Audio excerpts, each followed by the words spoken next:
J'ai besoin de quelqu'un pour s'occuper de mes filles. Et vous, vous avez besoin d'un foyer, dit Robert en arrêtant sa voiture sur la route poussiéreuse. Adeline était adossée au mur de bois. Enceinte, épuisée, à bout de force, il descendit du véhicule, tenant la main de ses 2 petites filles, et marcha vers elle. Adeline ne put répondre immédiatement, car sa gorge était trop sèche, et ses jambes tremblaient sous le poids de la fatigue accumulée depuis l'aube, lorsqu'elle avait été chassée de la pension où elle logeait. La propriétaire, ayant découvert sa grossesse et son incapacité à payer un mois de loyer supplémentaire, avait hurlé devant les autres locataires qu'elle ne voulait pas de gens comme ça dans son établissement et qu'elle avait jusqu'à midi pour déguerpir avec ses affaires. Le ton était haut et plein de mépris, comme si Adeline était une chose sale qu'il fallait retirer au plus vite.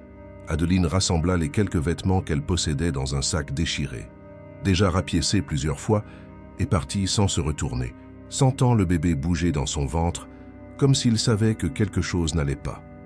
Elle marcha des heures sous un soleil de plomb qui lui brûlait la peau et brouillait sa vue, tant la sueur lui coulait sur le visage. Elle n'avait nulle part où aller, car elle n'avait pas de famille en ville, et le père de l'enfant avait disparu dès qu'il avait appris la grossesse, la laissant seule, sans soutien ni explication. Elle tenta de frapper à quelques portes pour demander du travail ou au moins un verre d'eau, mais les gens regardèrent son ventre et lui claquèrent la porte au nez sans dire un mot. C'était comme si être enceinte et seule était un crime, la rendant invisible aux yeux du monde, ou pire, la transformant en une personne dangereuse qui ne méritait même pas la compassion. Adeline s'assit au bord de cette route poussiéreuse, car ses jambes ne pouvaient tout simplement plus supporter le poids de son corps et du bébé. Elle appuya sa tête contre le mur de bois d'une construction abandonnée et ferma les yeux, essayant de rassembler ses forces pour continuer. Mais elle ne savait plus où aller, ni quoi faire. La faim lui tordait l'estomac et la soif lui rendait la bouche si sèche qu'il était difficile d'avaler sa propre salive. C'est dans ce moment de désespoir total qu'elle entendit le bruit d'un moteur approcher et ouvrit les yeux pour voir une voiture noire s'arrêter juste devant elle, soulevant un nuage de poussière qui la fit tousser. Maintenant debout devant cet homme bien habillé, avec 2 jolies fillettes à ses côtés et une voiture qui semblait coûter plus d'argent qu'elle n'en avait jamais vu de sa vie, Adeline se sentit petite et honteuse de sa condition. Mais en même temps, il y avait une lueur d'espoir dans ses yeux, ce qui lui fit croire que cette proposition n'était peut-être pas un piège de plus, comme tant d'autres qu'elle avait déjà affrontés.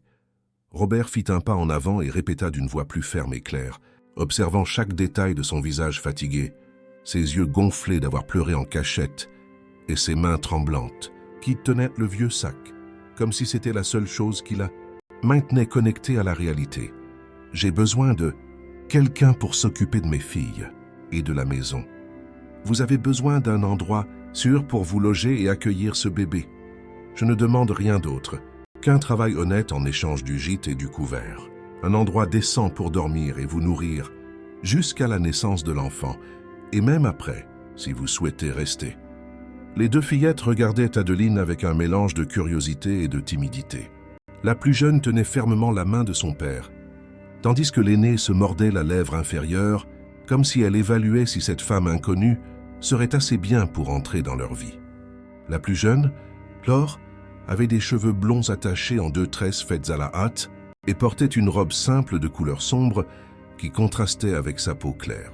L'aînée, Hélène, affichait une posture plus sérieuse et observait Adeline avec des yeux qui semblaient porter une douleur bien plus grande que son âge ne le permettait. Adeline trouva finalement la force de parler. Sa voix sortit tremblante, mais chargée d'une sincérité qu'on ne pouvait feindre. « Je n'ai nulle part où aller, et j'ignore si vous êtes sérieux.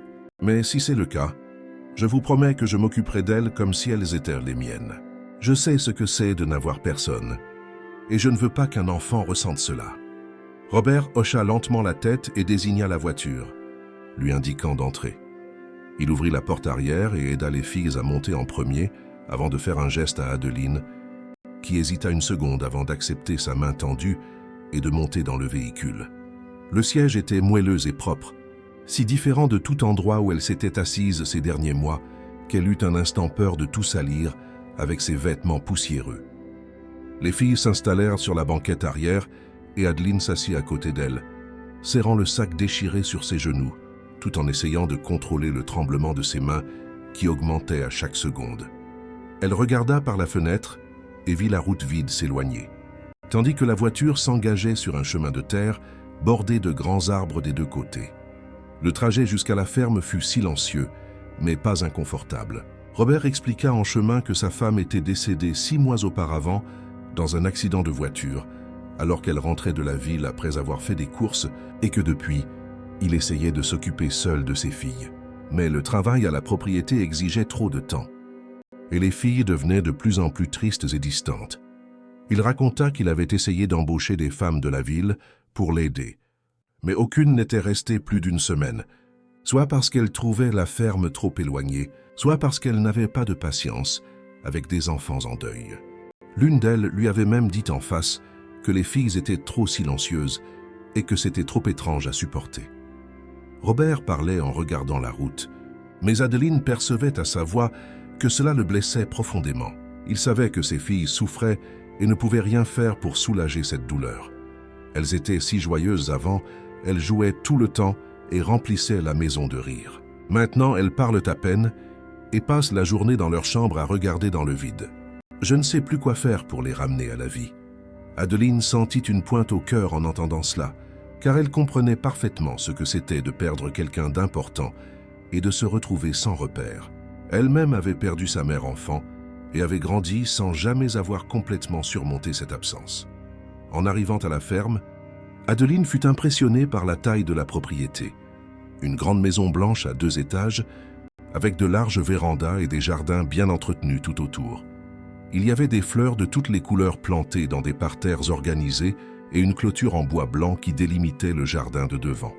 Le chemin de pierre menant à la porte principale était propre, et une balançoire en bois était suspendue à un arbre énorme sur le côté gauche de la maison. Cette balançoire semblait inutilisée depuis longtemps, car les cordes étaient recouvertes de feuilles sèches. Il y avait un corral avec des chevaux à l'arrière et un potager étendu qui semblait produire un peu de tout. Adeline put voir des pieds de tomates, de la laitue, des carottes et plusieurs autres légumes qui poussaient en rangées ordonnées.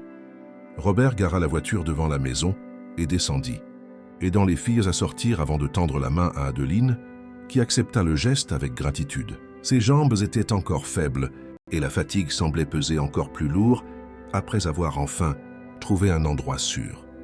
Il ouvrit la porte principale et lui fit signe d'entrer la première. L'intérieur de la maison était spacieux et meublé de bois sombre qui semblait ancien mais bien conservé.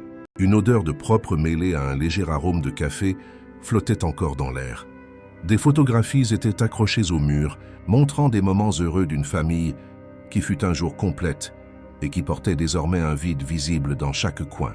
Sur l'une des photos, une femme aux cheveux châtains et au large sourire tenait les 2 filles dans ses bras tandis que Robert se tenait derrière, la main sur son épaule. Tous semblaient si heureux qu'il était impossible d'imaginer que cette joie avait été interrompue de manière si brutale. Le salon avait un grand canapé en tissu beige et une table basse avec quelques magazines empilés. La télévision était éteinte et recouverte d'une fine couche de poussière, comme si personne ne l'avait allumée depuis des semaines. « Je vais vous montrer la chambre où vous allez rester, et ensuite nous parlerons des responsabilités, » dit Robert en montant l'escalier en bois qui grinçait légèrement à chaque pas. Les filles montèrent derrière lui en silence, et Adeline suivit en dernier, se tenant fermement à la rampe, car son ventre pesait lourd, et monter les escaliers devenait de plus en plus difficile. La chambre se trouvait au 2e étage, au bout du couloir. Elle comportait un lit simple, recouvert de draps blancs propres, une petite armoire en bois clair et une large fenêtre qui donnait sur les champs verts de la ferme, où le soleil commençait à se coucher, teignant tout d'orange et d'or, créant un spectacle de couleurs qu'Adeline n'avait jamais vu d'aussi près. Adeline entra doucement et posa son sac sur le lit, sentant pour la première fois depuis des mois que les choses pourraient peut-être s'améliorer et que ce bébé en elle aurait une chance de naître dans un endroit digne, loin de la misère et de l'abandon qu'elle connaissait si bien. Robert resta immobile dans l'encadrement de la porte, observant sa réaction, puis parla avec un sérieux qui indiquait clairement que chaque mot était vrai et qu'il ne faisait pas cela par pitié, mais par réelle nécessité. « Je ne vais pas vous mentir, les filles souffrent beaucoup et ont besoin d'attention. L'aînée s'appelle Hélène et a 8 ans. La plus jeune est Laure, elle en a 5. Elles étaient très attachées à leur mère, et depuis qu'elle est partie, elles sont devenues trop silencieuses. Elles ne jouent plus comme avant et parlent à peine avec moi ou avec qui que ce soit d'autre. J'ai besoin que vous soyez patiente avec elles, mais aussi ferme, car elles ont besoin d'un cadre et de quelqu'un qui leur montre que la vie continue même après la douleur. Adeline écouta chaque mot et sentit le poids de la responsabilité tomber sur ses épaules. Mais au lieu de reculer, elle hocha la tête avec détermination. Elle savait que c'était la chance dont elle avait besoin pour recommencer et offrir à son enfant une vie meilleure que la sienne. Une vie avec un toit, de la nourriture et peut-être même un peu d'affection. Je ferai de mon mieux. Vous pouvez me faire confiance. Je sais que ce ne sera pas facile, mais je vous promets que je m'occuperai d'elle avec tout l'amour que j'ai. Robert sourit pour la première fois depuis leur rencontre sur la route, et ce sourire portait un soulagement qu'il ne pouvait cacher. C'était comme si un poids énorme venait d'être retiré de ses épaules. Alors allons dîner. Vous devez avoir faim et vous devez bien vous nourrir à cause du bébé. Demain, nous commencerons tôt, car il y a beaucoup de travail à faire. Mais aujourd'hui, vous vous reposez. Le dîner fut préparé par Robert, qui révéla avoir appris à cuisiner après le décès de sa femme, car il n'avait pas d'autre choix et ne pouvait pas laisser ses filles mourir de faim.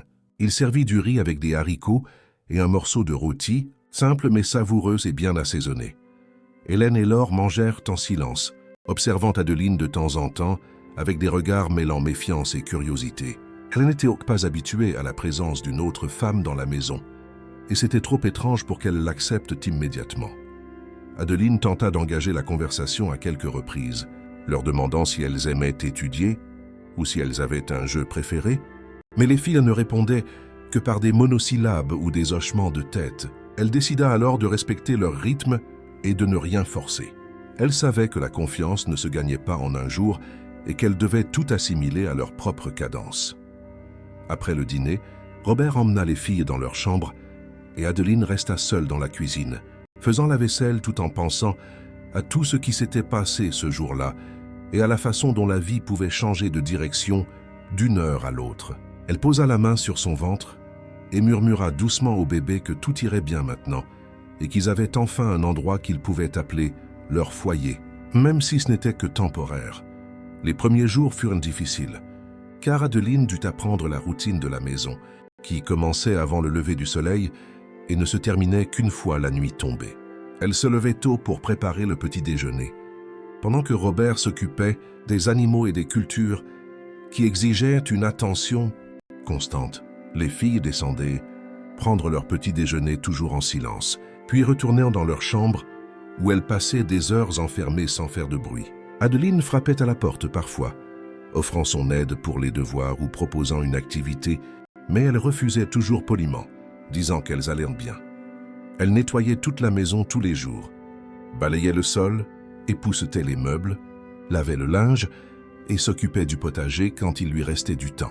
Le travail était lourd et son ventre de plus en plus gros rendait tout plus difficile, mais elle ne se plaignait pas. Elle savait qu'elle était en sécurité et que c'était déjà plus que ce qu'elle aurait pu demander. Robert observait tout de loin et voyait l'effort qu'Adeline faisait pour s'intégrer à cette maison et gagner la confiance de ses filles, qui restaient distantes et renfermées. Un après-midi, il rentra plus tôt des champs et trouva Adeline assise sur la véranda, les mains tremblantes, tenant un verre d'eau. Elle était pâle et couverte de sueur froide. « Vous allez bien ?» demanda-t-il, s'approchant avec une préoccupation sincère sur le visage. Adeline essaya de sourire, mais la douleur dans son dos devenait insupportable. « C'est juste de la fatigue, ça va passer. » Robert secoua la tête et dit fermement « Vous devez ralentir. Je ne veux pas qu'il vous arrive quoi que ce soit, ni au bébé à cause du travail. À partir d'aujourd'hui, vous ne faites que l'essentiel et vous vous reposez le reste du temps. » Adeline voulut protester, mais son expression ne laissait aucune place à la discussion. Elle se contenta d'acquiescer, reconnaissante d'avoir trouvé quelqu'un qui se souciait de son bien-être. Un matin, alors qu'Adeline préparait le petit déjeuner, Hélène entra dans la cuisine et resta immobile, l'observant remuer les casseroles sur la cuisinière. La fillette avait les mêmes yeux que son père et portait une tristesse qui ne correspondait pas à son âge. Le silence dura quelques minutes, jusqu'à ce qu'Hélène trouve enfin le courage de parler. « Vous allez partir vous aussi ?» demanda-t-elle d'une voix si basse qu'Adeline l'entendit à peine. Adeline arrêta ce qu'elle faisait et se tourna pour faire face à la fillette, sentant son cœur se serrer. Elle comprit à cet instant que leur résistance n'était pas due à la méchanceté, mais à la peur de s'attacher et de perdre à nouveau. La peur de laisser quelqu'un entrer dans leur vie et de devoir subir un autre adieu douloureux. « Je ne partirai pas, Hélène. Je vous promets que je resterai ici et que je m'occuperai de toi et de ta sœur aussi longtemps que vous aurez besoin de moi. Je ne vous laisserai pas seule. » Hélène resta immobile, regardant Adeline pendant un long moment, comme si elle essayait de décider si elle pouvait croire cette promesse ou si ce n'était qu'un autre mensonge d'adulte qui disait de belles choses sans jamais les tenir. Ses yeux étaient pleins de larmes qu'elle s'efforçait de retenir, car elle avait appris que pleurer ne changeait rien et ne faisait que rendre son père encore plus triste. Adeline s'accroupit lentement, tenant son ventre, pour se mettre à la hauteur de la fillette. Elle tendit la main et toucha légèrement son épaule, un geste qui tentait de transmettre toute la sincérité qu'elle ressentait à ce moment-là.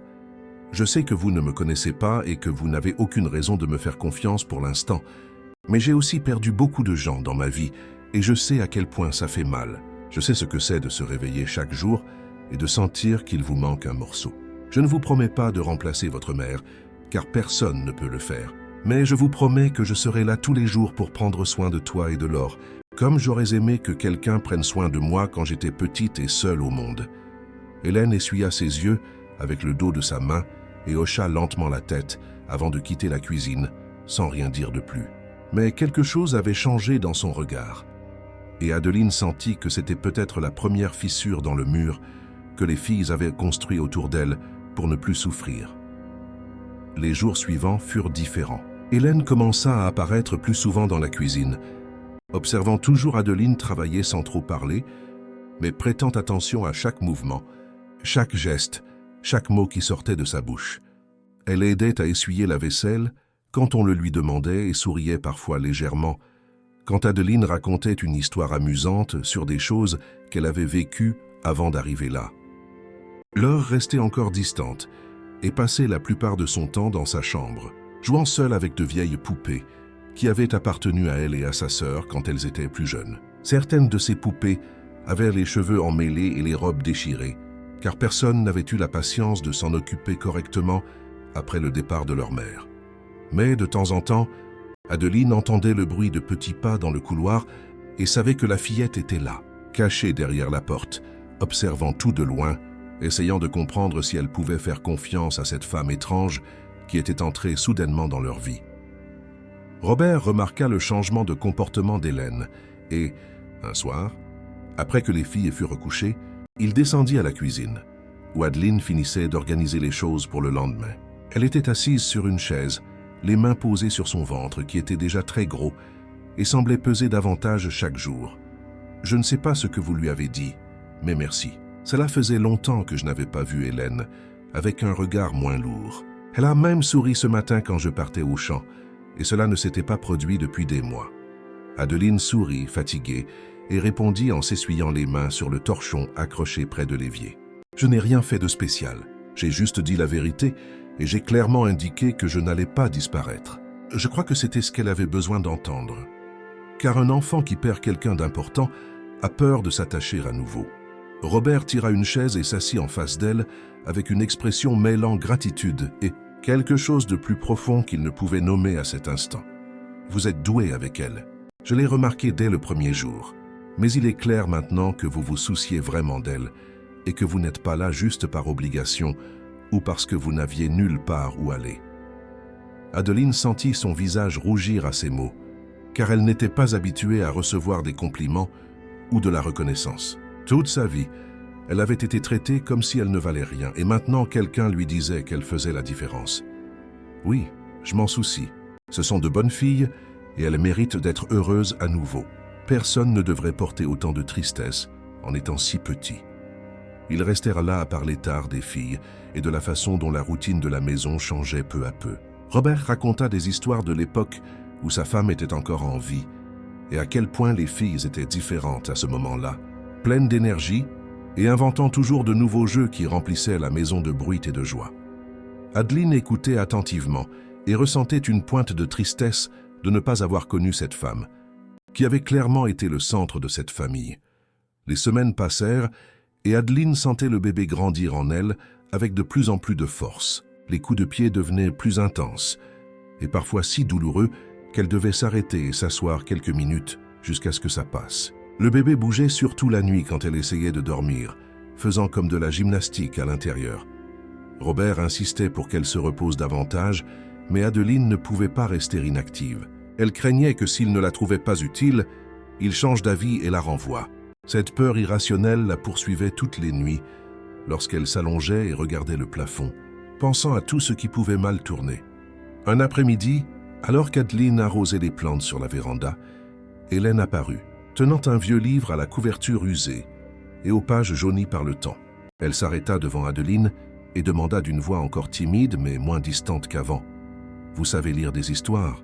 Adeline posa l'arrosoir et s'essuya les mains sur ses vêtements avant de répondre avec un sourire sincère qui illumina son visage fatigué. « Oui, je sais. Voulez-vous que je vous lise quelque chose ?» Hélène acquiesça et s'assit sur la marche de la véranda, faisant de la place pour qu'Adeline s'assoie à côté d'elle. C'était la première fois que la fillette demandait quelque chose directement.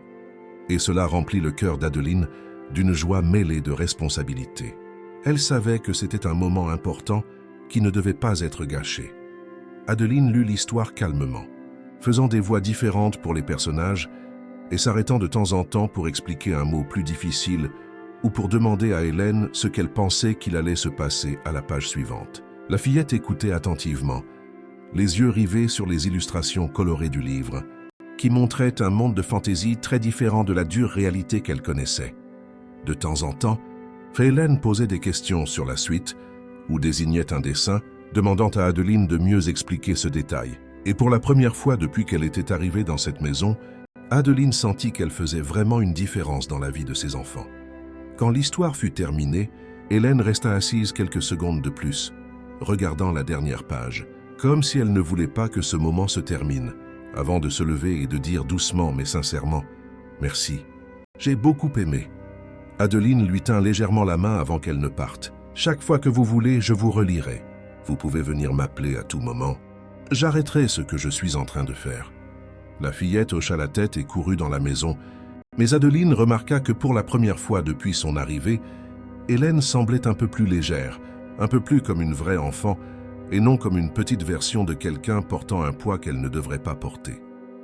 Ce soir-là, pendant le dîner, Laure regarda Adeline pour la première fois directement dans les yeux, sans détourner le regard, et demanda d'une voix presque inaudible, mais pleine d'espoir. « Vous me lirez une histoire à moi aussi ?» Adeline sourit et répondit sans hésiter, en mettant plus de nourriture dans l'assiette de la fillette. « Bien sûr que oui. Après le dîner, je vous lirai à toutes les deux, si vous voulez. Nous pourrons choisir un livre très sympa avec des princesses ou des animaux, ou ce que vous préférez. » Le visage de Laure s'illumina d'un sourire timide qui transforma complètement son expression. Robert, assis au bout de la table observant tout cela, sentit un nœud dans la gorge. Cela faisait si longtemps qu'il n'avait pas vu ses filles manifester de l'intérêt pour autre chose que leur propre douleur qu'il avait commencé à croire qu'elles ne seraient plus jamais les mêmes. À partir de ce jour, la routine changea complètement. Chaque soir après le dîner, les trois se réunissaient dans le salon et Adeline lisait des histoires, tandis que les filles s'asseyaient de chaque côté d'elle sur le grand canapé qui était auparavant vide et couvert de poussière. Parfois, Robert descendait aussi et restait immobile dans l'encadrement de la porte, observant cette scène avec une expression mêlant gratitude et tristesse. Il voyait ses filles revenir peu à peu à la vie, mais en même temps, cela lui rappelait tout ce qu'elles avaient perdu et comment sa femme faisait la même chose avant de dormir. Adeline commença à remarquer de petits détails sur chacune d'elles qui passaient inaperçus lorsqu'elles étaient encore renfermées. Hélène était plus sérieuse et responsable, essayant toujours de prendre soin de sa sœur cadette, même quand ce n'était pas nécessaire. Elle portait une culpabilité silencieuse de ne pas avoir pu empêcher l'accident qui avait emporté leur mère, même si elle savait qu'elle n'aurait rien pu faire. La fillette se réveillait au milieu de la nuit en hurlant à cause de cauchemars, où elle revoyait tout se produire encore et encore, sans pouvoir changer la fin. Adeline commença à laisser la porte de sa propre chambre entr'ouverte pour entendre quand cela se produisait et pouvoir courir dans la chambre des filles pour calmer Hélène avant qu'elle ne réveille aussi sa sœur. Laure, elle, était plus sensible et pleurait en cachette toutes les nuits, mais faisait semblant d'aller bien pendant la journée pour ne pas inquiéter les autres. Elle avait l'habitude de parler seule dans sa chambre, comme si sa mère était toujours là à l'écouter, et lui racontait tout ce qui s'était passé pendant la journée, des bonnes choses aux mauvaises. Adeline le découvrit un soir en passant devant leur chambre pour vérifier si tout allait bien, et entendit la petite voix de Laure parler de la nouvelle chanson qu'elle avait apprise à l'école et combien elle aurait aimé que sa mère soit là pour l'entendre chanter. Adeline ne forçait pas les conversations sur leur mère, mais elle leur faisait comprendre qu'elle était là pour écouter chaque fois qu'elle voulait parler. Et peu à peu, les filles commencèrent à s'ouvrir, racontant de petits souvenirs qu'elles chérissaient, comme la fois où leur mère avait fait un énorme gâteau au chocolat pour l'anniversaire d'Hélène, et les avait laissées aider à le décorer avec des confettis colorés qui s'étaient répandus dans toute la cuisine, ou la fois où elles étaient allées en ville faire des courses et que leur mère leur avait acheté des robes identiques, même si leur père disait que c'était du gaspillage d'argent. Elle voulait que ses filles se sentent spéciales et belles et ne se souciaient pas si cela coûtait un peu plus que nécessaire. Chaque histoire était racontée avec un mélange de joie et de tristesse, car ce souvenir était agréable, mais cela faisait aussi très mal. Et Adeline apprit à simplement écouter, sans essayer de réparer ou de diminuer leur douleur, car elle savait que parfois, la seule chose dont une personne a besoin est de quelqu'un qui écoute vraiment, sans juger ni essayer de précipiter le processus de guérison. Un matin, Adeline se réveilla avec une douleur aiguë dans le dos qui irradiait vers son ventre et sut immédiatement que quelque chose était différent. Elle essaya de se lever du lit, mais ses jambes n'obéissaient pas correctement, et le monde tourna autour d'elle, la forçant à se tenir à la table de nuit pour ne pas tomber. Elle réussit à atteindre la porte de la chambre, chancelante et s'appuyant contre le mur, et cria le nom de Robert, qui se préparait à partir au champ lorsqu'il entendit l'appel désespéré venant de l'étage. Il monta l'escalier en courant, sautant 2 marches à la fois, et trouva Adeline pâle comme un linge, tenant son ventre à 2 mains et le visage tordu de douleur. Le bébé arrive. Je crois qu'il arrive maintenant, et c'est beaucoup trop tôt. Quelque chose ne va pas. Robert ne perdit pas de temps et l'aida à descendre lentement l'escalier, la tenant fermement pour qu'elle ne tombe pas, tout en criant à Hélène de s'occuper de sa sœur et de ne pas quitter la maison avant son retour. La fillette apparut dans le couloir, les yeux écarquillés par la peur, mais elle acquiesça et prit Laure par la main, la ramenant dans leur chambre. Robert installa Adeline dans la voiture avec précaution et démarra en trombe sur le chemin de terre en direction de la ville où se trouvait l'hôpital le plus proche. Après d'1 heure de route, si tout se passait bien, mais qui pourrait prendre encore plus de temps s'il rencontrait un problème en chemin. Adeline s'agrippait au siège, essayant de contrôler sa respiration comme elle avait vu d'autres femmes le faire, mais la douleur était si intense qu'elle parvenait à peine à penser à autre chose. Les contractions devenaient de plus en plus fortes et rapprochées, et elle avait peur de ne pas arriver à temps et que quelque chose tourne mal. Elle avait entendu tant d'histoires de femmes ayant eu de graves complications lors de l'accouchement, ou ayant perdu leur bébé en route. Tenez bon, on y est presque. Vous allez vous en sortir et le bébé aussi, disait Robert, essayant de paraître confiant. Mais la vérité est qu'il était terrifié et conduisait les mains moites, serrant le volant si fort que ses jointures étaient blanches. Le chemin de terre était plein de nids de poules et chaque secousse faisait gémir Adeline de douleur. Elle regardait par la fenêtre, voyant les arbres défiler trop vite, et priait doucement pour que tout se passe bien. Elle ne pouvait pas perdre ce bébé, qui était la seule bonne chose qui lui était arrivée dans sa vie ces derniers temps. Robert conduisait trop vite pour l'état de la route, mais il ne ralentissait pas. Il savait que chaque minute comptait et que la vie d'Adeline et du bébé dépendait d'une arrivée à l'hôpital le plus rapidement possible. Il la regardait de temps en temps et voyait son visage devenir de plus en plus pâle et ses lèvres perdre leur couleur. Respirez profondément, comptez jusqu'à 10 et relâchez l'air lentement. Vous y arriverez. Il essayait de la calmer, lui disant que tout allait bien et qu'ils arriveraient bientôt, mais la vérité est qu'il avait peur lui aussi.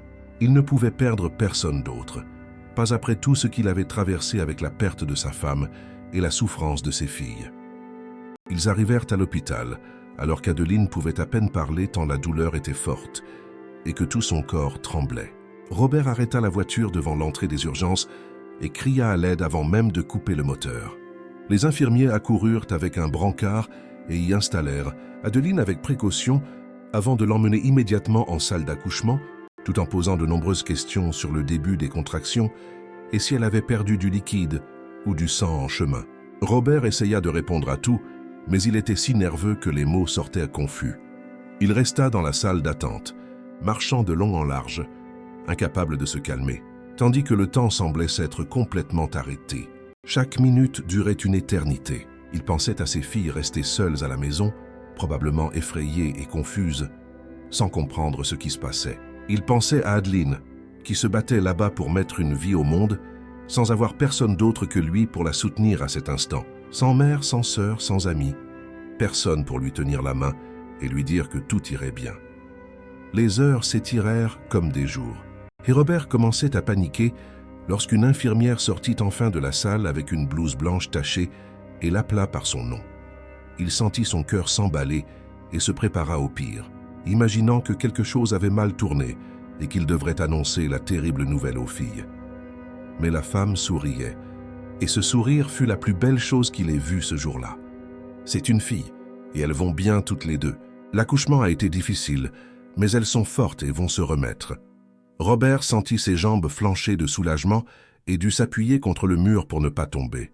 Il demanda à voir Adeline et fut conduit dans une petite chambre au bout du couloir où elle était allongée sur le lit, tenant un paquet de langes blancs dans ses bras. Adeline était épuisée, ses cheveux collés à son front par la sueur, mais elle souriait d'une manière que Robert n'avait jamais vue auparavant. C'était un sourire de pure joie, mêlé de soulagement et d'une tendresse qui transformait complètement son visage. « Elle est parfaite », dit Adeline d'une voix étranglée, regardant sa fille nouveau-née, qui avait les yeux fermés et la peau rougie par son arrivée au monde. Ses petits doigts bougeaient lentement et sa bouche faisait des mouvements comme si elle cherchait quelque chose. Robert s'approcha doucement et regarda le bébé, ressentant une émotion étrange qu'il ne pouvait nommer. C'était un mélange de bonheur de voir cet enfant en bonne santé et une pointe de tristesse en se souvenant du jour où ses propres filles étaient nées et où sa femme était là, à ses côtés, radieuse et pleine de projets d'avenir qui ne s'étaient jamais réalisés. « Comment allez-vous l'appeler » demanda-t-il doucement, sans quitter des yeux cette minuscule créature qui semblait si fragile. Adeline réfléchit un instant, caressant légèrement le petit visage du bébé, et répondit « Clara, j'ai toujours aimé ce prénom et je trouve qu'il lui va bien. Ça signifie brillante. Et c'est ce que je veux qu'elle soit. » Robert acquiesça et toucha légèrement la petite main du bébé qui bougea en réponse, serrant son doigt avec une force surprenante pour quelque chose d'aussi petit. Clara est un joli prénom. Elle grandira forte et aura une belle vie. Ils restèrent là quelques minutes de plus en silence, observant simplement cette nouvelle vie qui était arrivée contre toute attente et qui représentait un nouveau départ pour Adeline, et peut-être aussi pour eux tous. Adeline dut rester hospitalisée pendant 2 jours, car elle était très faible et avait besoin de repos avant de rentrer chez elle. Les médecins dirent qu'elle avait perdu beaucoup de sang pendant l'accouchement et qu'elle devait récupérer avant de faire le moindre effort. Robert retourna à la ferme pour lui chercher des vêtements propres. Et pour tout expliquer aux filles, qui étaient impatientes de savoir si Adeline allait bien et quand elle rentrerait à la maison. Il les trouva assises dans le salon, attendant des nouvelles. Quand il leur annonça que tout allait bien et qu'une petite sœur était née, leurs visages s'illuminèrent. Hélène posa de nombreuses questions sur le bébé, voulant savoir à quoi elle ressemblait, si elle avait déjà des cheveux et si elle pleurait beaucoup.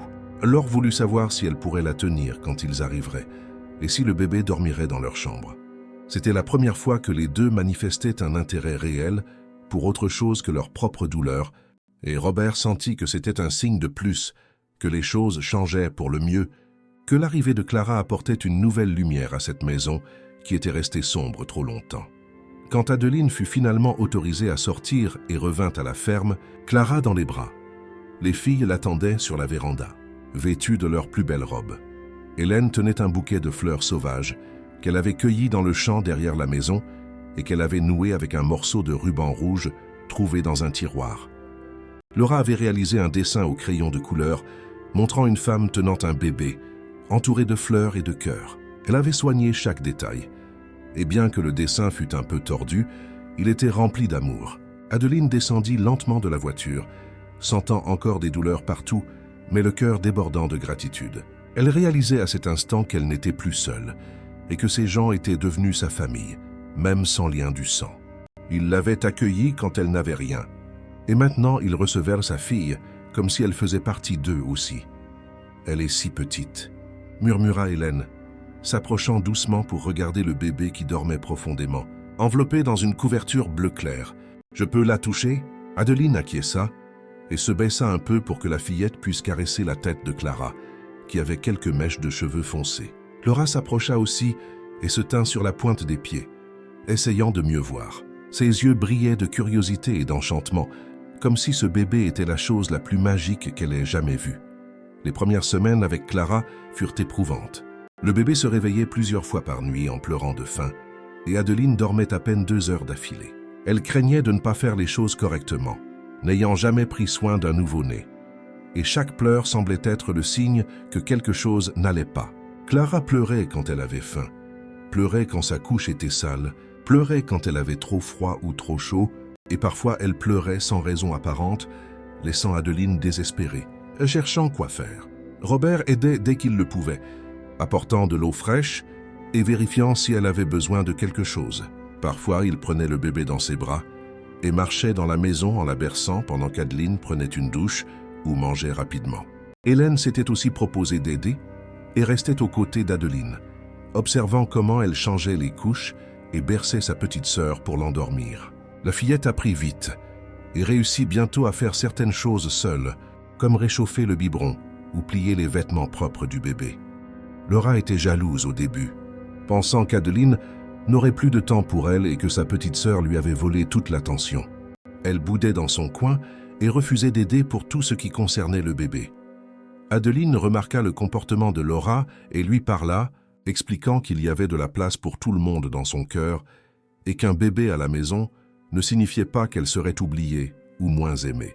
Elle demanda à Laura d'aider avec de petites tâches, comme chercher les couches ou tenir la tétine, et peu à peu, la fillette comprit qu'elle pouvait faire partie de tout cela aussi. Une nuit, alors qu'Adeline berçait Clara dans ses bras, essayant de l'endormir après une crise de larmes qui avait duré près d'1 heure, Hélène entra dans la chambre sans faire de bruit et s'assit sur le lit, les observant toutes les deux avec une expression sereine. « Tu es une bonne mère », dit la fillette avec une simplicité qui portait un poids énorme et qui montrait à quel point elle avait observé et appris durant ces mois. Adeline la regarda, les yeux embués, car ces mots signifiaient plus que n'importe quel compliment qu'elle aurait pu recevoir. Ils signifiaient qu'elle avait réussi à gagner la confiance de cet enfant qui avait traversé tant de souffrances. « Merci, Hélène, ça compte énormément pour moi. J'essaie de faire de mon mieux, même quand je ne sais pas vraiment ce que je fais. » Les mois passèrent et la routine de la maison s'ajusta à la présence de Clara, qui grandissait vite et commençait déjà à sourire en voyant des visages familiers. Elle riait quand Robert faisait des grimaces amusantes et se calmait immédiatement en entendant la voix d'Adeline chanter doucement. Les filles se disputaient pour savoir qui la tiendrait en premier quand Adeline finissait de l'allaiter et tenait à aider pour tout, du changement des couches aux berceuses qu'elles avaient apprises quand elles étaient petites. Elles inventaient des histoires à raconter à leur petite sœur et se chamaillaient parfois parce que chacune voulait passer plus de temps avec le bébé dans ses bras. Robert observait tout cela avec un sentiment de paix qu'il n'avait pas ressenti depuis longtemps. La maison, autrefois silencieuse et lourde de tristesse, était maintenant pleine de vie et de bruit d'enfants. Il voyait ses filles rire à nouveau, et cela valait plus que tout au monde. Il voyait Hélène jouer avec Laura dans le jardin et entendait les deux crier de joie lorsqu'elle trouvait un papillon ou réussissait à faire monter la balançoire plus haut. Des choses simples qui étaient autrefois courantes, mais qui avaient complètement disparu après l'accident. Un après-midi, il appela Adeline pour parler, tandis que les filles jouaient dehors dans le jardin avec Clara, allongée sur une couverture à l'ombre d'un arbre. Le soleil commençait à se coucher, teignant le ciel d'orange et de rose, créant une atmosphère presque irréelle de beauté. Il semblait sérieux, et Adeline sentit son estomac se nouer. Craignant qu'ils ne lui disent qu'il n'avait plus besoin d'elle maintenant que les filles allaient mieux et que Clara était née, qu'il était peut-être temps pour elle de chercher un autre endroit où vivre, et de reprendre sa propre vie. « J'ai quelque chose d'important à te dire », commença Robert en s'asseyant sur une chaise de la véranda et en lui faisant signe de s'asseoir aussi sur la chaise à côté. Adeline s'assit lentement, le cœur battant la chamade, et attendit la suite, essayant de se préparer mentalement à entendre qu'elle devrait partir. Elle regarda les filles jouer dans le jardin et ressentit une profonde tristesse à la seule idée de se séparer d'elles. Je sais que lorsque nous avons fait cet arrangement, c'était par pure nécessité. Tu avais besoin d'un endroit, et j'avais besoin d'aide avec les filles. Nous ne nous connaissions pas et tout est allé très vite. Mais les choses ont beaucoup changé depuis ce jour sur la route. Adeline retint sa respiration, attendant le reste de la phrase, celle qui pouvait tout changer à nouveau. Et Robert continua, la regardant droit dans les yeux, avec une intensité qu'elle n'avait jamais vue auparavant. Je voulais savoir si tu envisageais de rester pour de bon. Pas seulement jusqu'à ce que Clara grandisse, mais pour toujours. Tu as ramené la vie dans cette maison et pour mes filles, et je n'arrive plus à imaginer ce que ce serait ici sans toi. Les filles t'aiment et moi aussi. Je te considère comme faisant partie de la famille maintenant. Les mots sortirent rapidement, comme s'il les avait répétés plusieurs fois, mais qu'il craignait toujours la réponse. Adeline sentit ses yeux se remplir de larmes, car c'était tout ce qu'elle avait demandé en silence toutes les nuits, avant de dormir, mais qu'elle n'avait jamais imaginé se réaliser. Je veux rester. Je n'ai aucun autre endroit au monde où je préférerais être qu'ici avec vous. Mais je ne veux pas être juste la femme de ménage ou quelqu'un qui est là par charité. Je veux vraiment faire partie de tout ça. Robert sourit et, pour la première fois depuis qu'ils s'étaient rencontrés, il parut complètement détendu, comme si un poids énorme avait été retiré de ses épaules. Tu n'as jamais été juste la femme de ménage. Depuis le début, tu as été bien plus que ça. Et je crois que tout le monde ici le sait, sauf toi. Alors c'est décidé. Tu restes et nous allons faire en sorte que cela fonctionne comme une vraie famille. Les mois suivants furent les plus heureux qu'Adeline ait vécu de toute sa vie. Elle se réveillait tous les jours avec un objectif clair et avec des gens qui se souciaient vraiment d'elle, non par obligation, mais parce qu'ils aimaient sincèrement l'avoir près d'eux. Clara grandissait vite et réussissait déjà à s'asseoir seule et à gazouiller des sons qui semblaient vouloir dire quelque chose. Elle riait fort quand ses sœurs lui faisaient des chatouilles et pleurait dès qu'Adeline sortait de son champ de vision. Hélène et Laura étaient complètement redevenues des enfants normaux qui jouaient, se disputaient et mettaient le désordre partout dans la maison. Elles se remirent à étudier sérieusement et rapportaient de bonnes notes qu'elles affichaient fièrement sur le réfrigérateur. La maison était toujours pleine de bruit, de conversations, de rires, de musique jouant sur le vieux poste de radio de la cuisine. Robert embaucha plus d'aide pour le domaine afin de pouvoir passer plus de temps à la maison. Et parfois, il restait assis sur la véranda, observant simplement ses filles jouer avec un sourire sur le visage qui montrait à quel point il était reconnaissant que tout se soit arrangé de cette manière. Un matin, Hélène se réveilla plus tôt que d'habitude et descendit à la cuisine, où elle trouva Adeline préparant le petit déjeuner avec Clara attachée dans un porte-bébé dorsal, car le bébé ne voulait pas rester dans son berceau. La fillette s'approcha doucement et resta immobile à la porte, observant cette scène qui était devenue si commune, mais qui portait toujours quelque chose de spécial. « Je peux te poser une question ?» dit Hélène d'une voix trop sérieuse pour une enfant de 8 ans. Adeline se retourna et acquiesça tout en remuant les œufs dans la poêle. « Bien sûr, tu peux demander n'importe quoi. » Hélène se mordit la lèvre inférieure, comme elle le faisait toujours quand elle était nerveuse, qui rassembla son courage pour parler. « Est-ce qu'on peut t'appeler maman? Je sais que tu n'es pas notre vraie mère, et nous ne l'oublierons jamais, mais tu prends soin de nous et tu es toujours là, et je ne sais pas comment t'appeler autrement. » Adeline sentit son cœur se serrer face à cette question, car elle comprenait le poids qu'elle portait. Elle éteignit le feu et se baissa pour se mettre à la hauteur d'Hélène, même avec Clara toujours sur son dos, rendant la position un peu inconfortable. « Je serais très honoré que vous m'appeliez ainsi. Je ne tenterai jamais de prendre la place de votre mère, car personne ne le peut.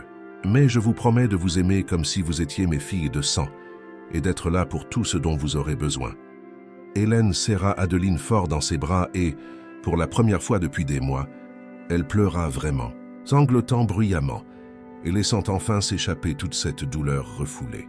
Elle pleura pour la mère qu'elle avait perdue, pour la vie qui avait changé si vite, pour la peur qu'elle avait ressentie d'être seule, et aussi de soulagement d'avoir trouvé quelqu'un qui comblait au moins une partie de cet énorme vide. Et ainsi, entre larmes de douleur et de joie, cette famille se compléta d'une manière inattendue, mais sincère. Adeline et Robert continuèrent d'élever les filles ensemble, et avec le temps, l'amour entre eux grandit, jusqu'à ce qu'ils décident de se marier et d'officialiser cette union qui existait déjà dans le cœur de tous. Clara grandit entourée de sœurs qui l'aimaient et de parents qui lui donnèrent tout ce dont elle avait besoin pour être heureuse. Et chaque fois que quelqu'un demandait comment cette famille s'était formée, il racontait avec fierté l'histoire d'une rencontre improbable sur une route poussiéreuse qui avait changé à jamais la vie de chacun d'eux.